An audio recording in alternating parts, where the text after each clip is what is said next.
Bum, bum, bum, bum, bum. Bum, bum, bum, bum, bum. Bum, bum, bum, bum. Yeah, that's a look out my window at the smoky California air. That is the air I have to breathe. If you're thinking that looks like fog, you'd be wrong. If you think it looks like low clouds, you'd be wrong. That is what I have to breathe. And it's like that every summer lately because California, mess. But let's talk about other stuff. But before we do that, should we prepare? Yes, we should. Because the most exciting part of the day is about to happen now. It's called the Simultaneous Sip. And by the way, Omar, I haven't forgotten about you. I am going to get to that. All you need is a cup or a mug or a glass, a tankard, chalice or stein, a canteen, jug or flask, a vessel of any kind. Fill it with your favorite liquid. I like coffee. And join me now for the unparalleled pleasure. The dopamine hit of the day, the thing that makes everything better, except the air quality. It's called the Simultaneous Sip, and it happens now.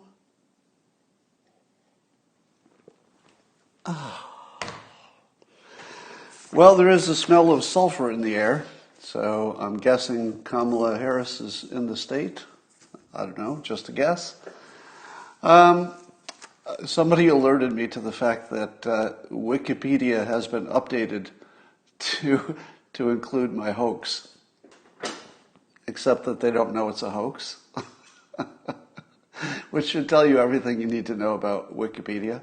So Wikipedia thinks that I believe that Biden and Harris have satanic messaging. The part they miss is that when I introduced this idea, I said publicly and clearly, I don't believe in Satan. I'm just going to see if they take me out of context. Sure enough, got taken out of context, which is hilarious to me, would be frightening to the rest of you probably. So there's a story about a California fire that's already burned 10,000 acres, and it was started by a gender reveal party that had some kind of explosive device or incendiary device or something. But anyway, they had a party, they exploded something and it burned 10,000 acres. And I wondered what name you would give the baby. What would be a good baby name for a baby whose gender reveal party destroyed 10,000 acres in flames and counting? I'm going to go with Sparky. Don't you think Sparky would be a good nickname no matter what the baby's name would be? Hey, how'd you get that name? Well, it's embarrassing. My parents burned up half of California, so they call me Sparky. Michael Cohen's book, I guess, is out because there's a bunch of tweets about it. And I don't know if you've read any of the quotes, but they're so over the top that they actually just read as funny now. Yeah, there was a time when you'd say to yourself, Trump said, what? And you'd think, ooh, I'm a little worried about that. What's that mean? But it's become so ridiculous at this point, the things that people are making up and putting in Trump's mouth, that I think the White House called it fan fiction. And I've got a feeling none of it is going to have any impact. I think these are all the things that people think are going to have an impact, and absolutely nobody cares. Here's why. Number one, we have 4 years of Trump. We don't really have to wonder what he would do or how he would act as president. We know exactly how he's going to act. So revealing all these little things he may or may not have said at some point in the past doesn't really tell you anything you need to know. Because what you need to know is, what kind of president would he be? Asked and answered. We just watched it for 4 years. So if you want more of that, you know how to get it. And if you don't want more of that, you don't really need to read Michael Cohen's book. Because what will Michael Cohen's book tell you that you didn't know already? Did you know, this may come as a shock to you, but did you know that Trump sometimes says things which people find offensive? I know. Big surprise, right? You didn't know that. And that's really all we're finding out. So because the fake news and the critics want to put it in the worst possible sense, they'll turn it into he's a racist, he's a whatever. But it all kind of fits into one category, doesn't it? If you take everything that Trump is accused of saying or thinking, and you just sort of tried to summarize it, it's that he offends people. Who didn't already know that? There's, somebody is saying that the baby name should be Smokey. Smokey would be a funny baby name. Smokey, Sparky. All right. And here's the trick that the fake news and the publishers and the authors are playing on you, and it goes like this. Imagine, if you will, close your eyes and imagine that all of your private conversations, the things you've said one-on-one to your closest confidants over the course of your life, imagine that all of your private conversations suddenly became public. How would you look? Would you look offensive? Maybe just a little bit. Would you look like you're a little bit biased or bigoted or maybe have some bad qualities? Would you look like you're a hornbag or you're crazy? Maybe. And here's the trick. It's sort of a magic trick, if you will, on the public. The trick is that the way all of us talk privately to people we trust is completely different than the way we would speak publicly. Because if you're speaking publicly, you will speak in a way that you will protect your reputation, but also, importantly, you would protect the feelings of the people you are talking to, because you don't need to make any enemies, right? So when you speak in public, you speak a certain way that doesn't get anybody hurt, or you try to. When you speak privately, you don't have to worry about that, because nobody's going to hear it except the person you're talking to in a perfect world. In the real world, if you run for president and they decide they don't like you, they might write a book someday.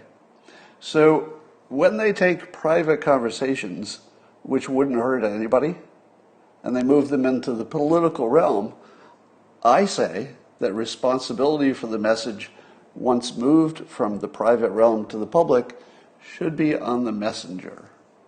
That's right. So anything that you learned in the Cohen book that is offensive should be attributed to Cohen. Because if Cohen didn't tell you, you wouldn't know it.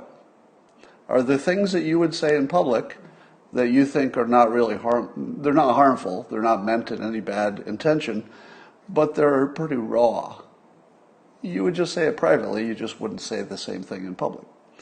Let me give you a specific example so you can get the sense of this. President Trump is alleged to have said that the service people who fought in Vietnam were suckers.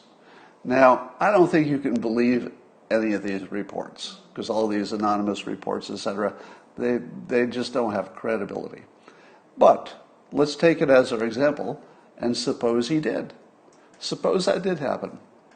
What would you say to somebody in a private conversation if they said to you, you know, I think that the people who went to Vietnam, they meant well, they were serving their country, but you feel bad for 19-year-olds, 18-year-olds who are joining the service because they don't know, or they didn't know, that the press and the government were running a scam, that the war was not legitimate.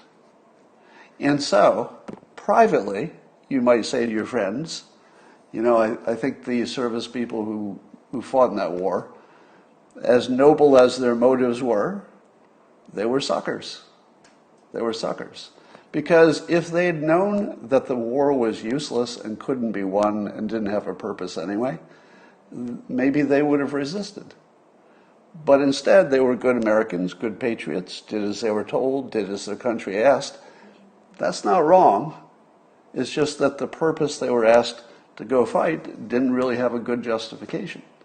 So if you were talking to your friend privately who understood you, knew your mind, knew your heart, if you will, and you said, I got to say, the people who fought in that war were kind of suckers. Would that offend you if your friend said it and nobody else was supposed to hear it? Let's say neither of you had served, or alternately, let's say both of you had served, so that your peers, whichever way that goes. I think you would not be offended by that. Yeah, hoodwinked might be a better, somebody says in the comments, hoodwinked might be a better way to put it. You know that Trump uses the more aggressive language for just about everything. So if his meaning was these young people who got drafted in most cases, right? They didn't choose it. They got drafted. And they got drafted into a bad situation. If he called them suckers, privately, would you have disagreed with that if you knew that he respected the service? Because he's your friend, so you know that. You just think that he's making a case that the government screwed a generation, right?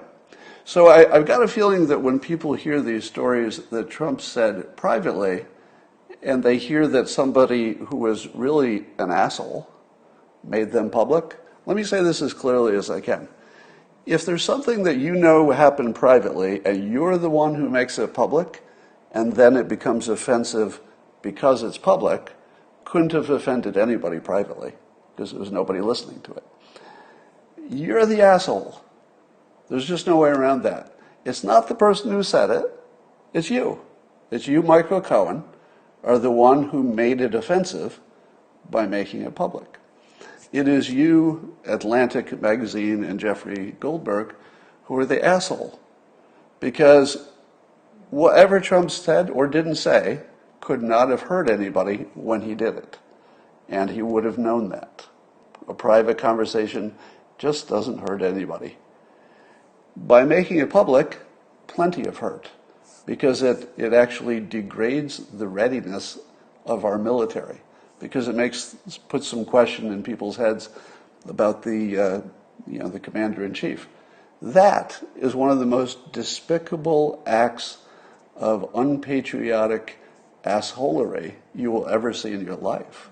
It would be hard to even invent a scenario, short of actually directly hurting people, that you could do a thing that would be more despicable than taking a private conversation that didn't hurt anybody and turn it into a public conversation that degrades the entire military readiness of the United States, creates chaos, creates a race war, creates God knows what. That is serious assholery. I mean, that's like a 10 out of 10. And I don't know if the public is sophisticated enough to do the mental gymnastics of saying, oh, wait. I have to view this as though it were a private conversation, because that's the way it originally started. And that's a whole different context. All right, so I've got a feeling that just like the Michael Wolff book, the Michael Cohen book will be, some headlines for a few days, and then everybody will say, we don't like Michael Cohen. How much do people like lawyers? Not much, right? Unfortunately, lawyers do not have a great reputation. But let me ask you this. How much do people like lawyers who screw their own client? Now, you could say to yourself, hey, Trump, should have pardoned Cohen, whatever. But isn't it true that what you see is a lawyer who you already felt a little not so comfortable with, because lawyers are not that popular, and then this lawyer actually publicly crucified his own client and his ex-best friend? That's the worst person in the world, okay? If your lawyer goes to jail, that's a bad lawyer. If your lawyer goes to jail and then writes a tell-all book in which at least some of this looks like it's just completely made up, that's the worst lawyer who ever lived. You can't even you couldn't even design a worse lawyer than this. All right. How about some good news? There's last week a British energy startup came up with this idea that looks like it could work for storing energy using massive weights.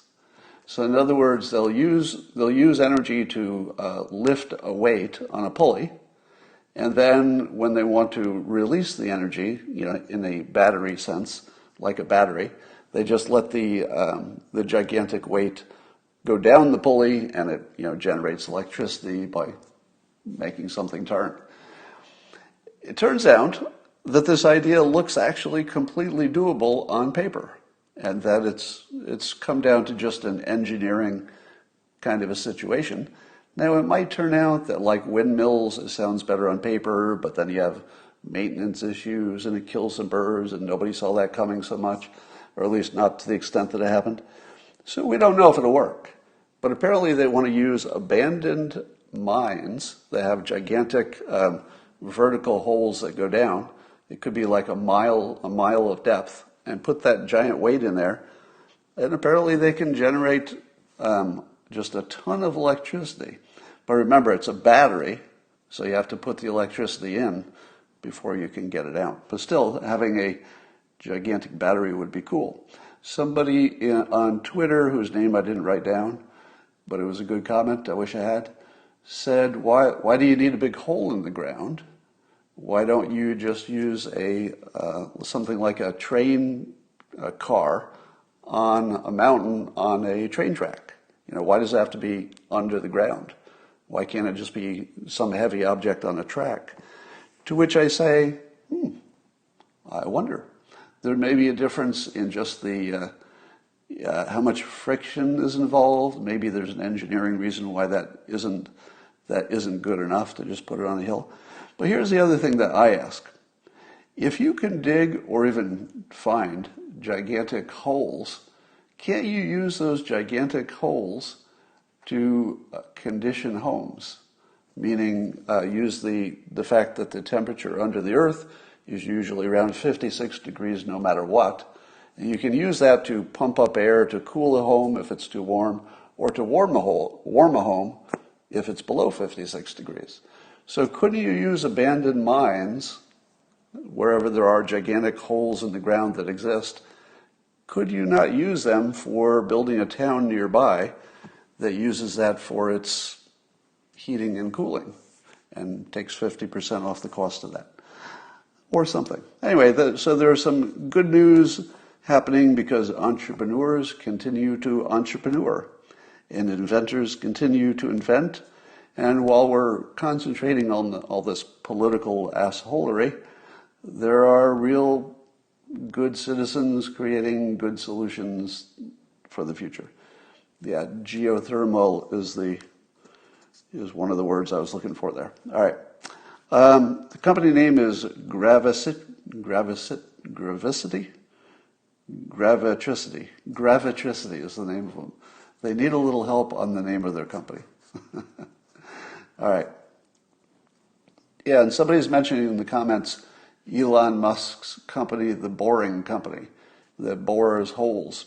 I've often thought that if you just bored a gigantic tunnel, that would be the first start of building a town above it for the same reasons. You could use your tunnel for running all of your utilities, but it could also be a source of your heating and cooling, could be transportation under the town, could be a lot of things. I've said this before, but our ability to inexpensively dig really deep holes is going to be one of the key technologies of the future. The fact that Elon Musk owns a hole digging technology and company, it kind of tells you that that's a bigger deal than just a good idea. It really is the future. The ability to dig cheaply underground is the future. Here's a thought I want to just put in your head as we're obsessed with all things coronavirus and virus and epidemics. Have you noticed how much China is treating Islam like a virus? If it's true, the stories we're hearing about what China is doing with the Uyghur minority, they are a Muslim minority within China, and the reports are that they're being rounded up and put in essentially concentration camps. And who knows what other badness is happening besides that. But if you look at the way China treats Islam, they treat it exactly like a virus. Because the first thing they do is quarantine. And like a virus, like a regular virus, religion does transfer by association. If you never had connection with anybody physically or over the internet or any other way, if you never had contact with anybody who had a religion, you probably wouldn't develop one spontaneously. It's physical contact and communication that makes religion spread. So I'm not going to say this is good or bad because, you can put your own obvious morality on top of this, but it's interesting that China treats religion like a medical problem. Are they wrong? Because we treat mental health as a medical problem, don't we? We didn't always. But today, our more enlightened view of the world is that if you have a mental problem, that's a health problem. It's no more or less a health problem than a broken leg. It's just part of your body is not functioning the way you'd want to. And we would treat things like, let's say you were brainwashed to do something terrible, to be a Nazi or something. We would treat that as like a mental condition.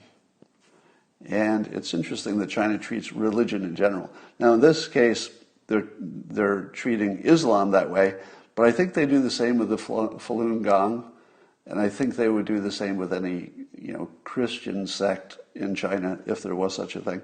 So it has more to do with religion than it has to do with Islam. But it's an interesting approach, as immoral as it is.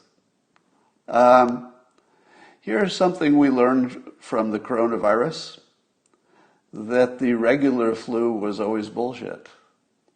I saw the president say this in an interview. I didn't see it when it went live. It was from not too long ago. He did an interview in which he was pointing out that he personally, the president, knew several people who had died from the coronavirus. So personally, he knew several people who died from coronavirus.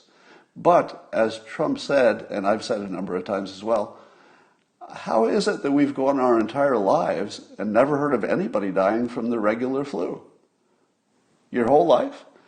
Because even if you say to yourself, but Scott, this coronavirus killed way more people, so it's obvious that you would be aware of more of them. To which I say, no, let me do the math for you. I've been alive, let's round it off from the moments, let's say 50 years or so of my life, I've been old enough that I would have noticed if anybody died for a specific reason. So let's take 50 years of my life and multiply it by the 50,000 people that supposedly died. Cover up your speaker for a moment. Alexa, what is 50 times 50,000? 50 times 50,000 is 2.5 million. So that would be 2.5 million people who would have died just in the United States of the regular flu during my, let's say, that 50-year period when I was old enough to know if somebody died and why they died. Over 2 million people, and I don't know any of them? None of them? That's 10 times as many as have died, more than 10 times have died from the coronavirus in the United States. And I don't know anybody who's died of the regular flu.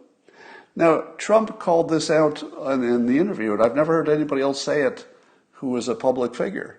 And he just raised the question, why have I never heard of anybody dying of the regular flu? Now, he was using it more to make the point that the coronavirus was bad stuff, which was a really good way to make the point. I'm making a slightly different point, which is, I think we've been lied to for my whole life. I don't think the regular flu is all that dangerous compared to what we've been told. I do think the coronavirus is dangerous, but part of what made people say the coronavirus is not that dangerous is the belief that 50,000 people a year were dying from regular flu. I don't think that ever has happened. I think it was always bullshit, and that the coronavirus is special. That's what I think. But I could be wrong. It's always a good thing to say after everything you assert. If I could give you one good habit for open-mindedness, it would be this. We know from the study of influence and persuasion, we know that if people simply make a statement or write down a statement, especially if they say it in public, they come to believe the thing they said even if they didn't believe it in the first place. So when I finish speculation by saying I could be wrong, the I could be wrong is not just for you. When I finish a statement that is obviously speculative, and then I say, but I could be wrong, I'm talking to myself. And that's part of my self-programming to remind myself I could be wrong. It's a really good thing to do that. So if you think I was talking to you when I said I could be wrong, I was a little bit, but mostly that's programming myself. It's a good strategy. You should use it. So one thing that Black Lives Matter and Antifa have in common, besides wanting to tear down the government, is they both seem relatively okay with sexual assault. Now, isn't that a weird thing to say? Because if you ask them, I'm sure they would say, no, are you crazy? We're not okay with sexual assault. That's crazy. But they do act that way. Because Antifa literally wants to do away with the police. What do they think is going to happen when the police go away? It's going to be massive sexual assaults, as well as massive every other kind of crime. There's not really an alternative to that happening. So we know that Antifa wants an end state in which there would be massive sexual assault. They don't say that's a goal, but it's obviously what would happen. There's no way around that, really. Black Lives Matter, as you're watching them, they're talking about the, I'm forgetting the names. There are so many victims now that I'm getting their names mixed up. What a terrible world when there are so many famous victims of police actions that I can't keep their names straight. You know, at one point it was a perfectly reasonable thing for the protesters to say. You know, they would say the name, to make sure you didn't forget somebody who had been, you know, in this situation. But now there are enough of them that I think I could be forgiven for forgetting which one is which. It's getting hard to keep them all straight, which of course is Black Lives Matter's very point. And so that point is taken. But we're watching this latest case of the gentleman who got shot 7 times and was accused of a sexual assault before that. Now, I'm going to say alleged and accused because just because he got shot 7 times does not make him guilty of an unrelated crime. Can we agree at least? Can we at least agree that no matter how many times he got shot for something else, that doesn't make him guilty of the unrelated allegation? But he might be. But it does seem to me that Black Lives Matter is de-emphasizing the sexual assault, emphasizing the police action, and that's a choice. It's a choice to, you know, lower that priority. So that's one thing that Antifa and Black Lives Matter have in common is less concern about sexual assault. And I think the Republicans get that right because the Republicans are kind of obsessed with that topic, especially if anybody underage is involved. That is a very Republican kind of thing to go after stopping that.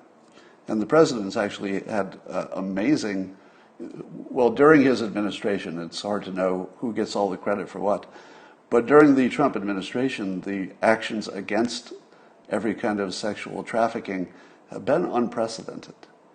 So that's another gigantic difference that should be mentioned more, I think.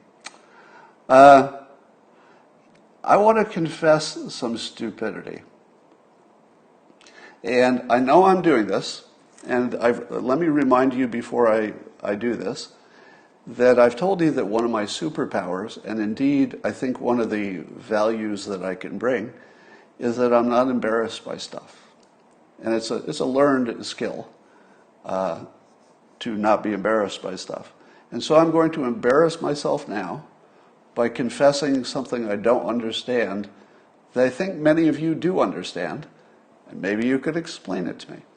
Now, sometimes when I say something doesn't make sense, I'm asserting that there's something wrong with the thing, because it doesn't make sense. In this case, I'm not asserting that. I'm asserting that there must be something wrong up here in my head area, somewhere in the brain department, just to me personally, that there's something that other people seem to understand that I don't.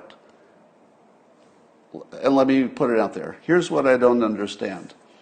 When President Trump or people who agree with him say that the reason we're discovering so much virus in this country is because we're doing more testing. And the critics say, how stupid. How stupid. It's just not true. It's just not true. Ask all the experts. The amount you're testing has nothing to do with how much virus you're detecting. And every time I hear that, I go, okay, continue. Continue making the point so I can see the part where you say that doing the thing that detects the virus is not the thing that's detecting the virus.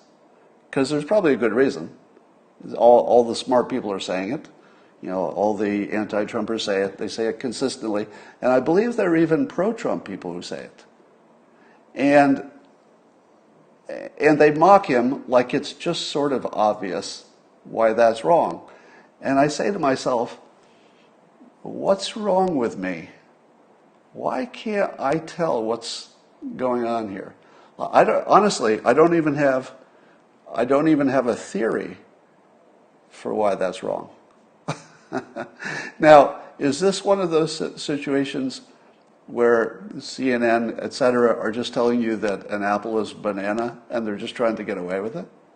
Or is there actually a smart version of this where they can explain why testing does not find more virus?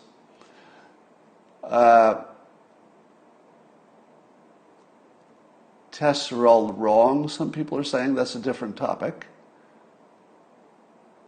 All right, so I'm looking at your comments. I don't think anybody understands that.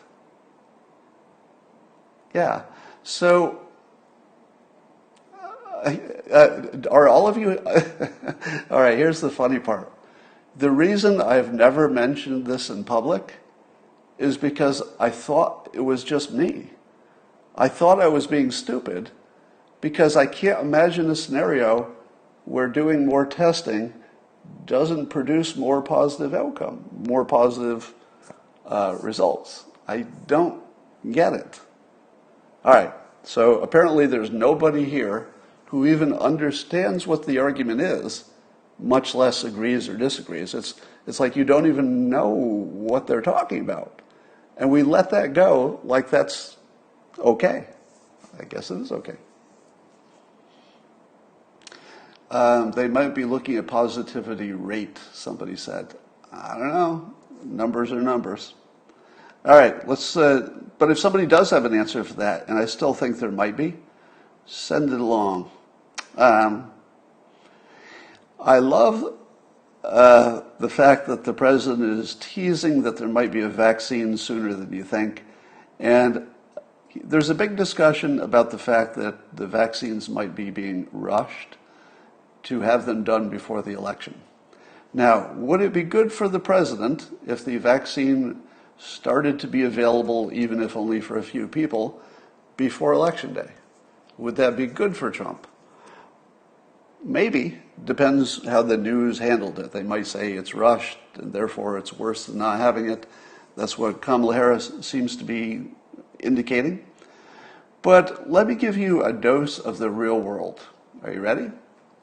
This is, if you're below a certain age, this will be the first time you've ever heard this. And this is a truism of big organizations, of projects, of everything. This is a universal truth. If you don't give somebody a deadline, it'll never get done. If you don't give somebody a deadline, it'll never get done. Things get done on the deadline. Doesn't matter what it is. This is something I've experimented with all my life. And I'll give you a concrete example. When I was first doing my comic strip while I was working full time, sometimes I would sit there in the morning before I went to my day job, and all of my time would get used up, and I hadn't drawn a comic. I just couldn't come up with an idea. And I had 10 minutes, literally 10 minutes, because I would never let myself go a day without making a comic, to make whatever I could make, to make a comic. And what happened? I would always, 100% of the time, with no exceptions, over 30 years, haven't missed it once, 10-minute deadline to do a day's work. I could fit a day's work into 10 minutes. Now, of course, cartooning's not like other jobs, but the point is, if you don't have a deadline, things just don't happen. And it almost doesn't matter where the deadline is. You could say the deadline's next year, you could say the deadline is this. My guess is, and I don't know this field, but the people who make the regular vaccine for the regular annual flu, don't you think they have deadlines? It's probably an internal deadline. It's probably a deadline that looks like this. If we don't have this done by, pick a day, if we don't have this done by September, we won't get to make any money this year because it'll be too late. So I would imagine that every vaccine has at least an internal company deadline, because if it didn't, nothing would happen. Nothing gets done without a deadline. And the part, if you're young, this is the part you don't know, and I would encourage you, if this sounds like ridiculous, if the first time you hear this you say, that doesn't make any sense at all, I would ask you to talk to somebody experienced in just life. If you give a deadline, people will meet it. It's like magic. It's one of the greatest tricks of management is that people do work toward deadlines. It's just, that's it. And so when the president makes, and I think we would all agree, an artificial deadline to get this done by, let's say, before Election Day, does that make the world a worse place or a better place? Now, if you're inexperienced, what you're going to say to yourself, whoa, that's going to make them cut corners. That's a dangerous situation. That would be the inexperienced view of the world. And I think the Democrats will count on you or enough people to have an inexperienced worldview. Here's the experienced worldview. Those FDA people and the people who have to approve this, they're not going to throw away their whole lives to approve something that doesn't look solid. There are a lot of people who are going to put their whole careers on the line to sign off on this thing. And they would, I think most of them, or at least enough of them, would be willing to quit rather than put something out that they didn't feel comfortable with. So this deadline will almost certainly cause one of two things to happen. It'll either be done before Election Day and it will be solid, or it won't be done because the FDA will not have approved it. There are only two possibilities. So the possibility of it being done before Election Day and being shoddy and having the president force people to say things they don't believe are true about the safety of it, very unlikely in the real world. Very unlikely, because this is life and death. If it were just a project and maybe there was just money on the line, oh yeah, you can get people to lie about that. It would be easy to get people lying about, how good is your product or anything like that.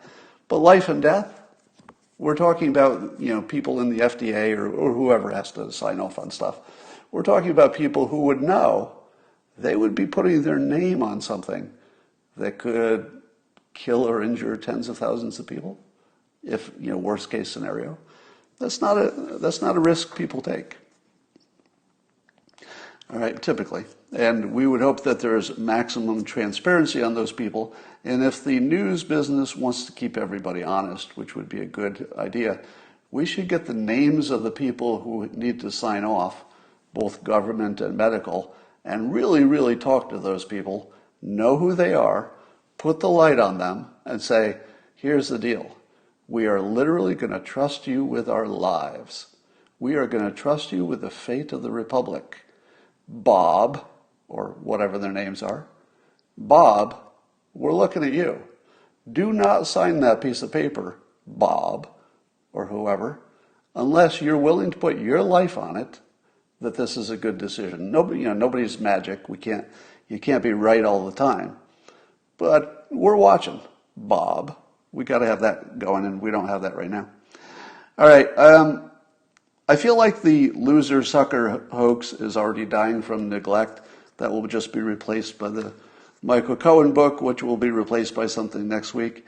So it looks like the whole loser sucker thing just fell apart. And here's the rule that I would like to put on this, which is if somebody makes several claims, whether it's the Steele dossier or it's the Atlantic article, and there's a major claim within there that can be debunked, you're done. You don't need to debunk the rest of them. If you can determine that one of them is clearly a lie, and clearly a lie that somebody knew was a lie, you don't need to talk about the rest of it. Walk away and just say, it's debunked, walk away. Now, the word that CNN used for debunked is confirmed. So they just put different words on things. So CNN itself confirmed that the story about why the one event was canceled because of weather, they've also confirmed that that's not true. They too should say, and therefore the entire body of work is disqualified. But they don't. All right. I was thinking about ways that the protests could be, let's say, handled or solved. And I was throwing out some ideas on Twitter. Let me run a few of these by you.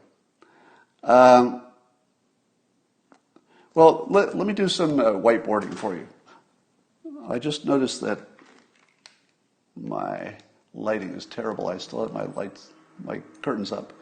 Excuse me while I put down my curtains and improve things a little bit. I want to go to the whiteboard here because I don't think most people know what Black Lives Matter or Antifa even want. So here's my model of the world. So before you can argue anything or persuade, you have to get people in a common frame or understanding of the world. I would say Democrats are favorable to Antifa and to Black Lives Matter. So far, would you say that that is true? That that the Democrats don't really criticize, of course they don't criticize Black Lives Matter, but even Antifa. To the extent that Antifa are part of the protests, Democrats are, sort of on their side. What does Antifa want? How many Americans know what Antifa wants? If you ask them, they'd say they want an end to racism. Does Antifa want an end to racism? Who knows? It might be part of what they want, but what they really want is the destruction of civilization.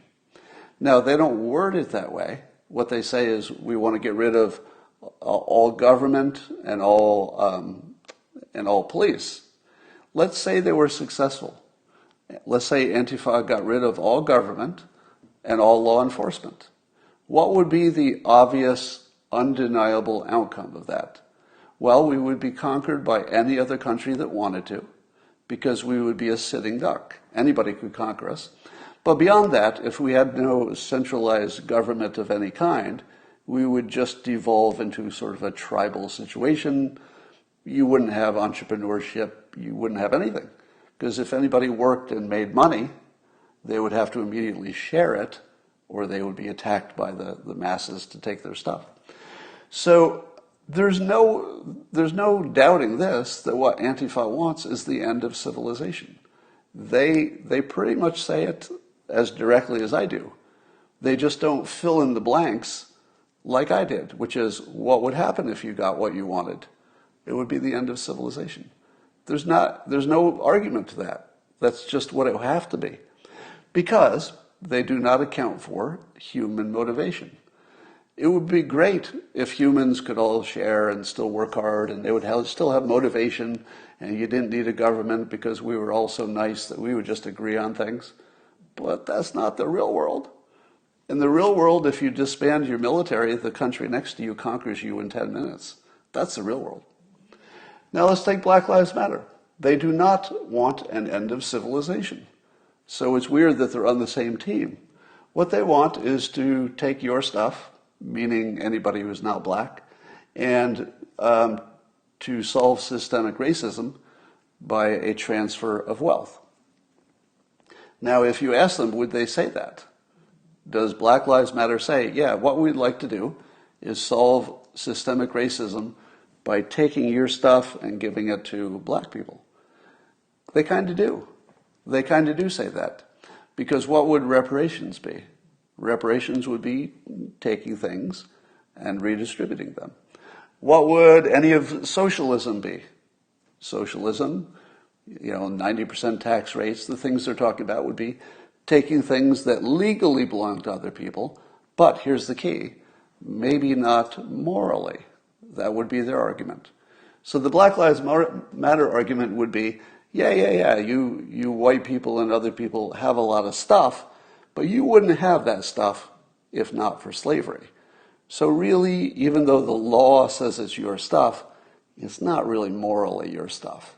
So we're just going to adjust things until they're morally comparable, and that would require a change in the law perhaps, or legislation or whatever.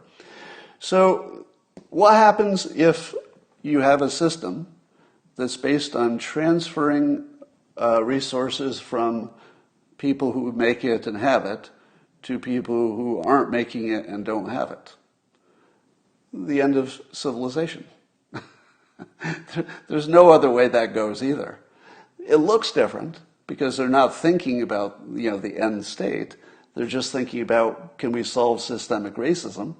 And this would be the way to do it, some kind of a transfer of wealth.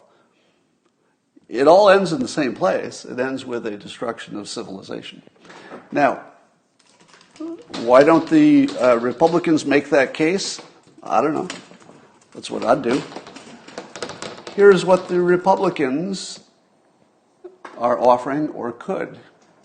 They're offering school choice in all of its forms, under the theory that if you've got school choice, you at least have the opportunity to make something of your life. Can't guarantee it. Nobody's guaranteeing you good outcomes, but at least you have the opportunity. I would argue, however, that there's a missing component. And the missing component is that no matter what school you choose, they're probably not teaching you life strategies. They're not telling you how to succeed. And my belief is this, that people who use similar strategies in life get similar outcomes. If you're black and you get A's in school, you don't join a gang, you don't do drugs, you probably could get a scholarship to college, how is your life going to turn out? Pretty good. Pretty good. If you're white and you're born with, let's say, white privilege, but you do drugs, do crimes and go to jail, get your 14-year-old girlfriend pregnant and don't pay attention in school, how does your life turn out? Does it turn out great because of all your white privilege? No. Turns out terrible. So the big magic trick that Black Lives Matter and to some extent Antifa are doing is to make it seem as if the way you act in life doesn't matter. Doesn't matter. Let me give you some advice. If you're ever in a discussion with anybody over any topic, doesn't have to be any of this stuff, just in general, and the other party says, here's the deal, all of the changes have to be on your side. And our side, we will simply be the benefit of your changes. If they say that, walk away. There is no such thing as a negotiation where one side gives and the other side takes. Maybe you would like that to be the case, but that becomes a case of negotiating with yourself. How about I give you this? Thanks. Now give us some more. Okay, well I thought I was done, but okay, I'll give you a little more. Thank you. Now how about some more? Wait a minute. Where does this end? Where's the end of us giving you stuff? If you don't tell us what you want, we would be idiots to give you anything. So that should be, logic number one, which is if you're not asking for something specific, we will offer you zero. Because to do otherwise is just stupid. It's just stupid. Because you can't negotiate with yourself. You have to have somebody on the other side who says, if we got this, it would be enough. Maybe we can meet in the middle. So I would say that the Republicans could have a good case if they said, if you get school choice right, that's not enough. They've got to teach some kind of a life strategy about how to stay out of trouble. Here's how I would teach a life strategy in the 2nd grade or 1st grade. You want to keep it simple, right? And whatever somebody learns when they're really, really young, that becomes extra sticky in terms of brainwashing. So you want to brainwash kids, every kid. I'm not talking about black kids, I'm talking about every kid. You want to brainwash them early about life strategies. And because they're kids, you got to keep it simple. And I would keep it this simple. Here's my idea. We call it the 100% life. So instead of saying, I'm going to teach you a life strategy, you're already losing a 1st grader. They're like, a strategy? Don't even know what that word means. So instead, you make it a checklist. And you say, here's how to have 100% life. 100% life just means a full life that's got all the good stuff in it.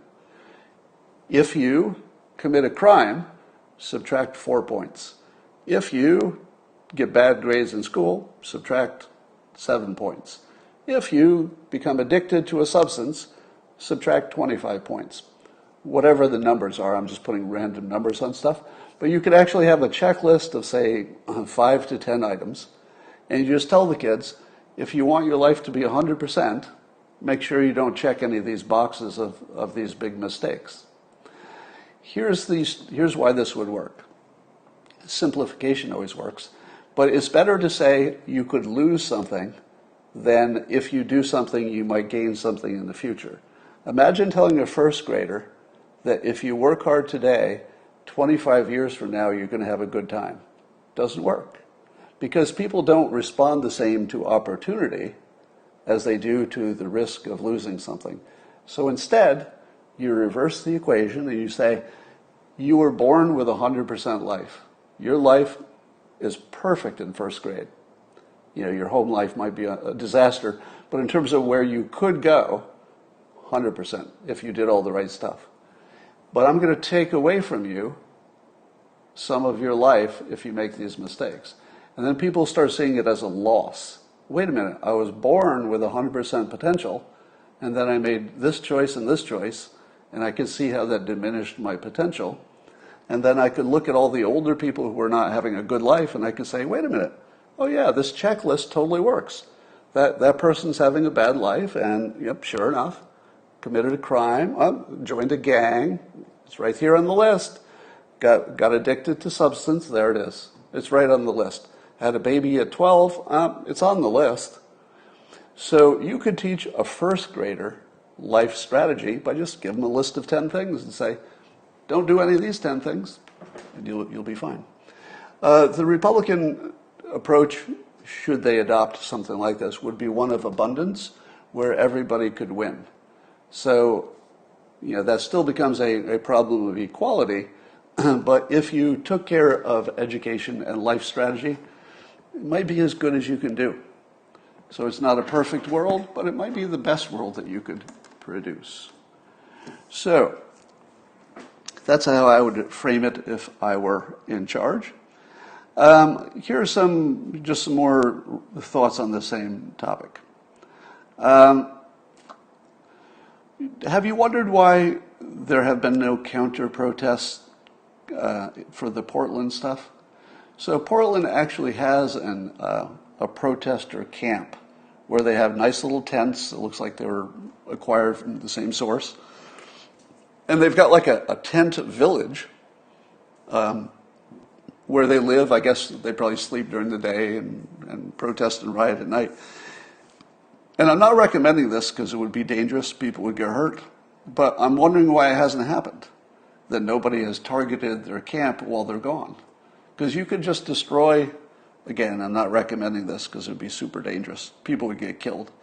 But I don't know why it hasn't happened. It feels like the obvious thing would be some group of anti-protesters would just wait until the protesters mostly left the camps, and they would just go through and rip it apart, or set it on fire, or just steal their stuff or whatever.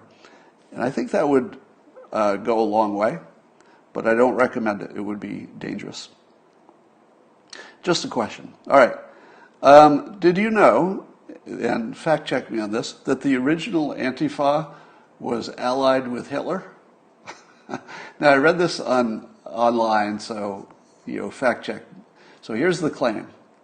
The claim is that Antifa, the original one, was against fascism, but also against organized government, just like it is now. And that when they had a choice of the Weimar Republic, which was unpopular in Germany, or the Nazis, Antifa actually chose the Nazis because they were seemingly more anti-government. In other words, the Nazis seemed to be on their side because they also didn't like the Weimar regime. And so Antifa and the Nazis allegedly, I need a fact check on this, worked together to overthrow the government, and then the first thing that happened was that Hitler got rid of Antifa.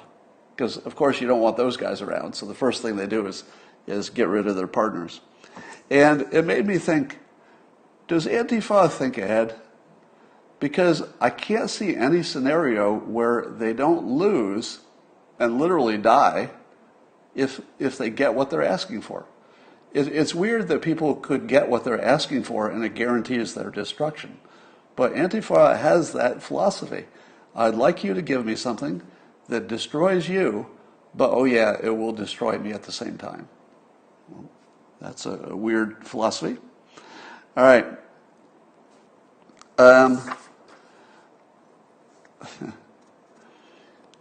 I also think that, I'm confused about whether the supporters of Antifa, which is Antifa itself for the most part, are lying to everybody else, or if they don't realize that Antifa wants to destroy civilization. Is there anybody who's in favor of Antifa who actually just doesn't understand that in order for them to get what they want, civilization itself would have to be destroyed and not replaced with something better? Because that option isn't there.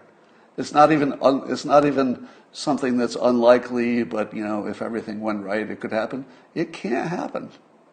There is no way that the United States could have no government, which would be the Antifa preference, and still survive in a world where China still has a government and a military. They would conquer us 10 minutes into that plan. So I'm just curious whether it's stupidity or what. I don't get it. All right. One of the things that Trump could do to mess with the protesters is ask them to pick a leader to negotiate with. Now, what would happen if Trump said, maybe it would help if we could listen to your concerns, so you Antifa and BLM people, all you protesters, just do me a favor, select somebody who will be your spokesperson and bring us some specific demands. Because if you ever saw their specific demands, nobody would be in favor of them. and the Democrats, the ones running for office, would have to disavow the protesters. They would have to. But they don't have to disavow the protesters yet, because the protesters are cleverly not asking for specific things that you can really dig into and say yes or no to. So defund the police sounds like it's specific, but it's not, because they don't know what that means. Does it mean the money goes somewhere else? Do you replace that with something else? What do you do with the government itself? If you're Antifa, you don't want the government. So simply asking the protesters to give you a cohesive leadership set of negotiating demands should make the protesters turn on each other. because it would force them to realize they're not actually on the same team. Because when it gets to the point where they have to ask for something, they wouldn't ask for the same stuff. It would be different stuff. So it would turn them against each other. And I'm going to be working on this high ground maneuver, which is getting people to understand that the protesters want the end of civilization. But if somebody wants instead the end of systemic racism, the only way to get it is through education. That's as close as you can get. There's nothing else that could actually work. But education could work. We know that. Trump did a persuasion play that I thought was just frankly brilliant. And I'm going to give you a comparison. You remember, I've told this story a number of times, that I realized that Trump could win it all, especially when I saw him in the first debate in the first election, in which he was challenged about his statements about women, and he answered with the only Rosie O'Donnell maneuver.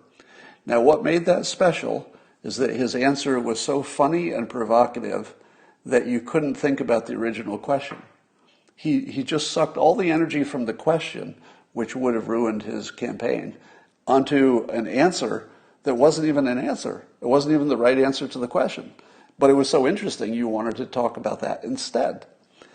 When Trump was dealing with these accusations about calling soldiers losers and suckers, which I believe did not happen, you couldn't directly disprove it because you can't prove a negative. You can't prove something didn't happen. You could just prove that you don't see any evidence of it. So he had this impossible situation, similar to Megyn Kelly asking him this impossible question in the debates. How do you get out of an impossible situation? Turns out there's one person in the world who knows how to do this, and his name is President Trump. So what did he do? He said this. And by the way, anybody who misses the brilliance of this is really, really missing a good show. Because I know that, the president does a lot of stuff that you think, well, I wouldn't have done that. But every now and then he'll do something that is just transcendently smart, to the point where you can't even recognize it as smart. It's so smart, the smart people can't recognize it as smart. Here it is. He said, quote, in his press conference, "I'm not saying the military is in love with me." This is pacing, all right? He's agreeing. "I'm not saying the military is in love with me. The soldiers are." So he's made a claim that the soldiers like him. And then he goes, "The top people in the Pentagon probably aren't, because they want to do nothing but fight wars, so that all of those wonderful companies that make the bombs and make the planes and make everything else stay happy," Trump told reporters. Now, do you see what he did? That's the Rosie O'Donnell move. How do you talk about some unsubstantiated claims about what Trump may or may not have said in private, which isn't all that important? How do you talk about that when Trump just dumped on you the most explosive claim any commander-in-chief ever made, ever, which is that his generals are dopes and they're in it for the money? Oh my God. Now here's the good part. Will he be criticized for being the commander-in-chief and basically calling his generals and top military people corrupt? Will he be criticized for that? Yes. How do you criticize him when he's saying the same thing that General Dwight Eisenhower said, later President Eisenhower, I believe when he was leaving office, and he gave the speech about the famous speech about the military-industrial complex, meaning that the military was creating wars so that the industry people could make money selling bombs and bullets. So Trump mirrored Eisenhower's probably the most respected speech any president's ever given, in terms of it being true, prophetic, important, and totally nonpartisan. There is nothing partisan about Eisenhower saying, watch out for this combination of the military and industry. Keep an eye on that. That's what Trump said. Now, that is such a provocative thing, because remember, Trump is currently the commander-in-chief. It's one thing to say something as you're walking out the door, and fact check me on that, but didn't Eisenhower do his speech after he was leaving office? I think so, but that would be an important point. Trump did it while he's running for re-election. That is a whole other level of provocation, because he's saying, I'm going to be the boss over these people that I don't even think are doing it for the right reasons. They look corrupt to me. How much do you want that president? Please? If Trump had never done anything else except throw his own military under the bus and say, watch out for these guys, they have a monetary motive to get us into war. If he had never done anything else, but just that one thing, he would have my vote. He would have my vote. Would I care that he called the soldiers who were sent to war by who sent the soldiers to war in Vietnam? Was it the soldiers themselves? Nope. It was the military-industrial complex. Who got us hooked up with the war in Iraq? Was it because of all those weapons of mass destruction? Nope. It's because the military-industrial complex got a new friend called the press. Now it's the press military-industrial complex. Trump, although he's never stated it this way, has basically added a third leg to the Eisenhower warning. Watch out for the fake news press military-industrial complex, because they gave you Iraq, and here's the brilliant part, they treated our military like suckers. Yeah. Do you see it yet? That's what Trump did. He actually took, Trump said these service people were suckers, the worst thing you could ever hear, right? Our most respected class of people are our military. We like it that way. We like them to be the most respected class. That just works. It's just a good idea. And he took that and turned that into the military-industrial complex, and even my own people in my organization treated soldiers like suckers. It's different, isn't it? Now, I know that I get a lot of heat from my critics who say, Scott, you're imagining that you're finding gold nuggets in this big pile of crap, and all it is chaos and flailing, and Trump doesn't know what he's doing, and he's just, he's incompetent, he's just waving his arms and stuff. And I say to you, if my theory was correct from 2015, that Trump plays 3D chess or 4D chess if you prefer, and that he can do things that other people just can't do, that frame of mind would predict that if he were president, as he is, that he would continue to do things that you would say, I don't think anybody else could have done that. This is one of those things. This is something, I swear, there is no other president who could have gotten out of this trap. Not only did he get out of the trap, I think we came out ahead. Because now we're talking about the military-industrial complex. I've added the press. And I think we should, because that's where a big problem is. Kind of brilliant. That is so brilliant. You've never even seen a president do anything that smart before. This is other level persuasion smart. This is not normal people stuff. I don't think I could have gotten out of that. All right. We're also entering, in no particular order here, we're entering a phase of the pandemic where we're going from a place where Trump was arguably the worst choice for the job. Because early in the pandemic, what the public seemed to want is some kind of empathy and plain talking about how bad it was.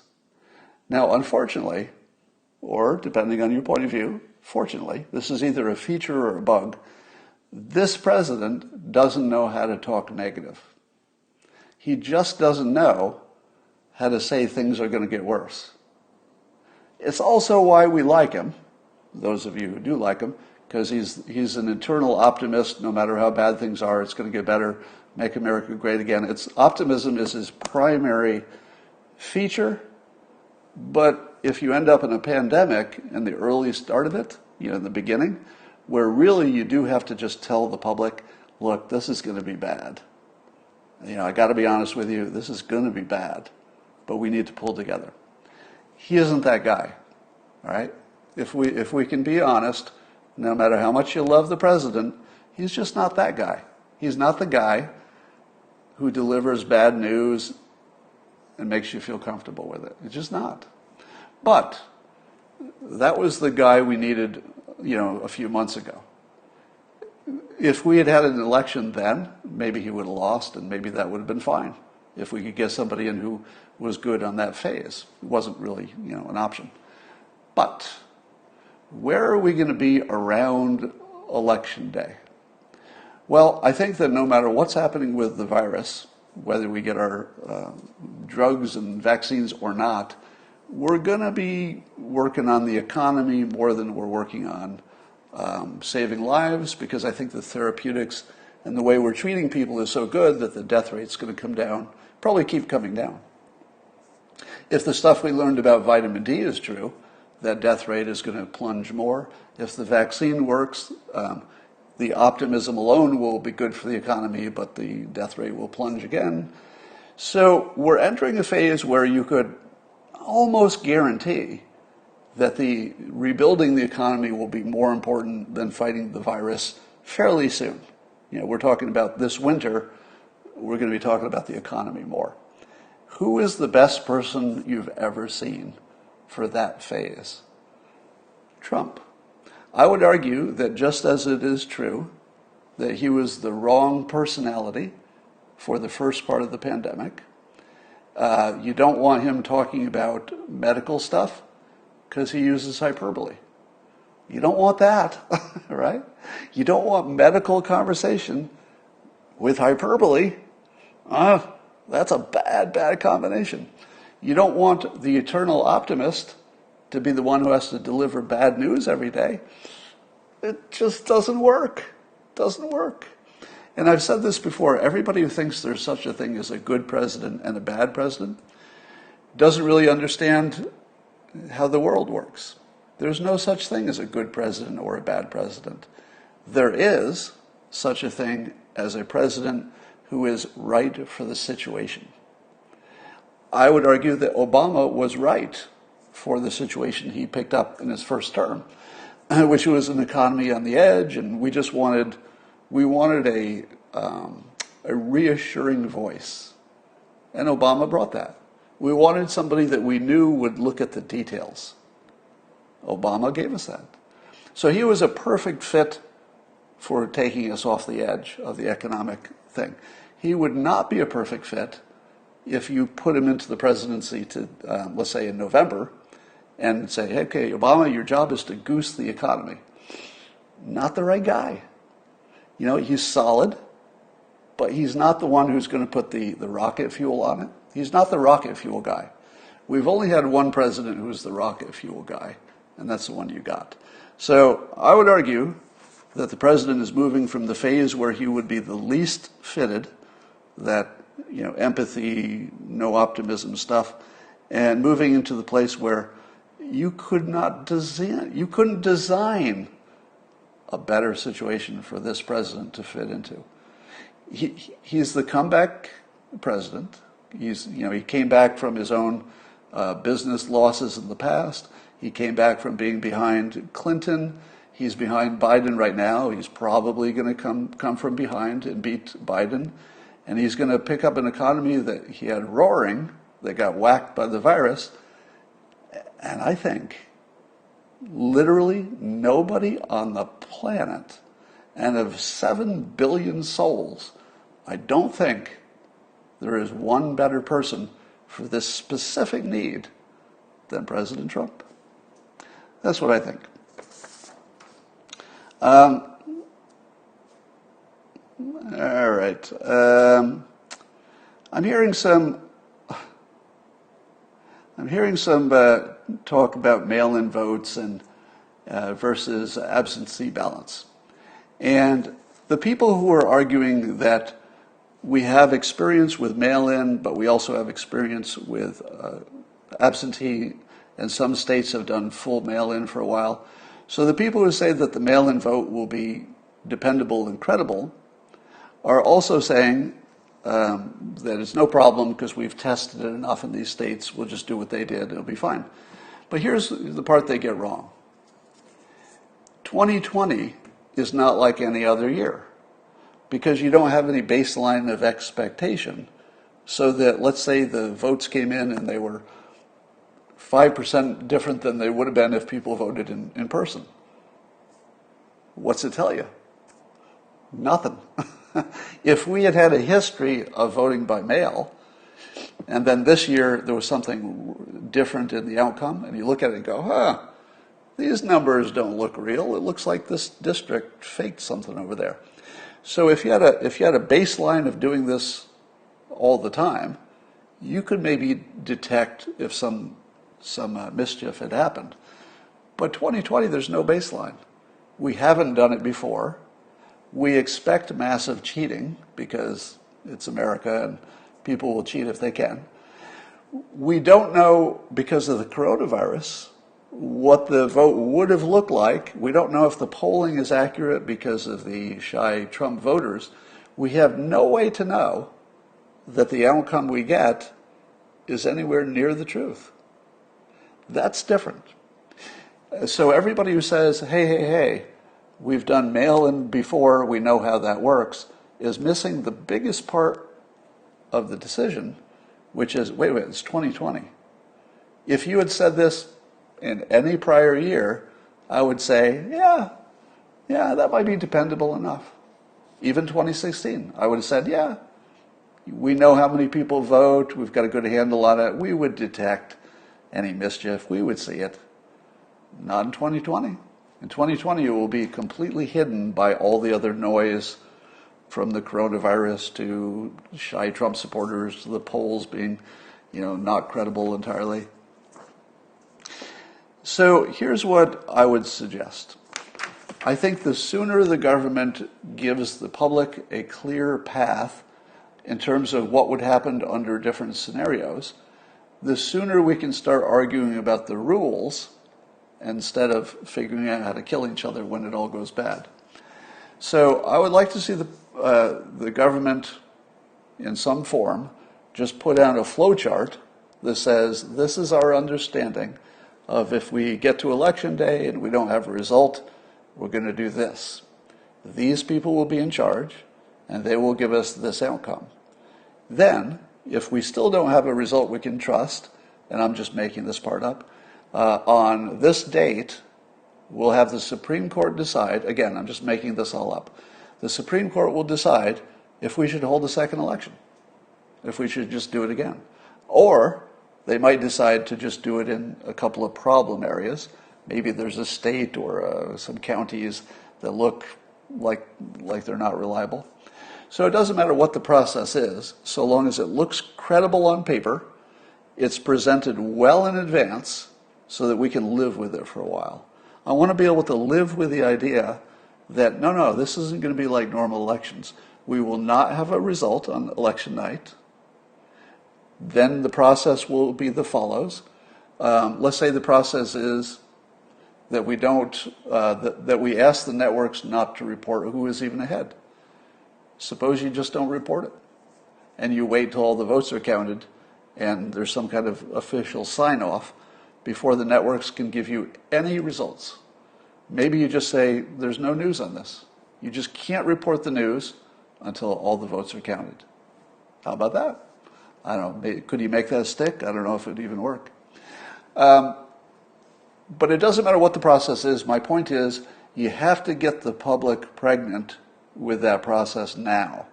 You don't want to wait till election night and have the public find out for the first time where it goes. Big mistake. That is a Civil War-sized mistake if you don't educate the piss out of the public. I'm not talking about having some news stories or doing a release that says what will happen under these conditions. I'm talking about blanketing the brains of the public with it until every person who might vote can recite exactly what will happen if we don't get, a clear result in a quick time frame through the normal process. What happens? What's that look like? Does Nancy Pelosi become the supreme leader or something? I don't know. All right, I've talked too long. I've gone on too long. And I think that's it for now, and I will talk to you later.